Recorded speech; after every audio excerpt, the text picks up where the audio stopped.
بسم اللہ الرحمن الرحیم۔ السلام علیکم ورحمۃ اللہ وبرکاتہ۔ حضور اکرم صلی اللہ علیہ وسلم دل خوش کرنے کے لیے کبھی کبھی مذاق بھی فرما لیتے تھے۔ صحابہ کرام رضی اللہ تعالیٰ عنہ نے عرض کیا، یا رسول اللہ، آپ ہم سے مذاق فرماتے ہیں؟ آپ نے فرمایا، بے شک میں مذاق میں بھی حق کی بات کہتا ہوں۔ معلوم ہوا کہ دل خوش کرنے کے لیے مذاق کیا جائے اور وہ بھی سچ اور صحیح ہونا چاہیے۔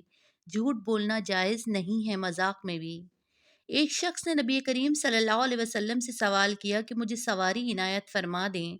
آپ نے فرمایا، بلا شبہ تجھے اونٹنی کے بچے پر سوار کروا دوں گا۔ اس شخص نے عرض کیا، میں اونٹنی کے بچے کا کیا کروں گا؟ آپ نے فرمایا، اونٹوں کو تو اونٹنیاں ہی جنتی ہیں، یعنی اونٹ جتنا بڑا ہو جائے بچہ تو اونٹنی کا ہی ہوگا۔ اس مذاق میں بھی حضور اکرم صلی اللہ علیہ وسلم نے ذرا بھی جھوٹ نہیں کہا تھا، بلکہ سچی بات کہی تھی۔ ایک بوڑھی عورت نے عرض کیا، یا رسول اللہ صلی اللہ علیہ وسلم، دعا فرمائیں کہ اللہ تعالیٰ مجھے جنت میں داخل فرمائے۔ آپ نے فرمایا، بے شک جنت میں کوئی بڑھیا داخل نہ ہوگی۔ یہ سن کر وہ روتی واپس چلی گئی۔ آپ نے حاضرین سے فرمایا، اس کو جا کر بتلاؤ، یہ مطلب یہ نہیں ہے کہ دنیا میں جو بوڑھی عورتیں ہیں وہ جنت میں نہ جائیں گی، بلکہ مطلب یہ ہے کہ جنت میں داخل ہوتے وقت کوئی عورت بھی بوڑھی نہ ہوگی۔ اللہ جل شانہ سب کو جوان ہی بنائیں گے، لہٰذا یہ بڑی بیوی جب جنت میں داخل ہوگی تو بڑھیا نہیں ہوگی۔ قرآن کریم میں ایک آیت کریمہ تلاوت فرمائی، اِنَّا أَنشَأْنَاهُنَّ إِنشَاءً فَجَعَلْنَاهُنَّ أَبْكَارًا۔ ایک مرتبہ نبی کریم صلی اللہ علیہ وسلم نے حضرت انس رضی اللہ تعالیٰ عنہ کو یا ذل اذنین کہہ کے پکارا، یعنی دو کان والے۔ ایک عورت نے عرض کیا، یا رسول اللہ، میرے شوہر نے آپ کو مدعو کیا ہے، دعوت پر تشریف لانے کی درخواست ہے۔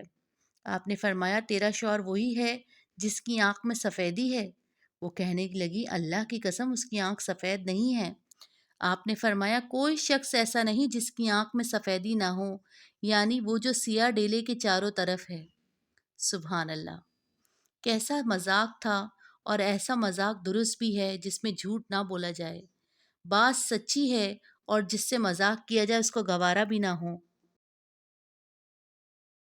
کسی کا مذاق اڑانا کیسے جائز ہو سکتا ہے؟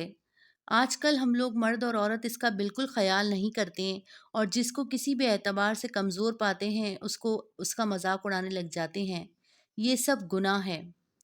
اللہ تعالیٰ کا ارشاد ہے، اے ایمان والو، نہ تو مردوں کو مردوں پر ہنسنا چاہیے، کیا عجب ہے کہ وہ ان سے بہتر ہوں، نہ عورتوں کو عورتوں پر ہنسنا چاہیے، کیا عجب ہے کہ وہ ان سے بہتر ہوں، نہ ایک دوسرے کو طعنہ دو، نہ ایک دوسرے کو برے لقب سے پکارو۔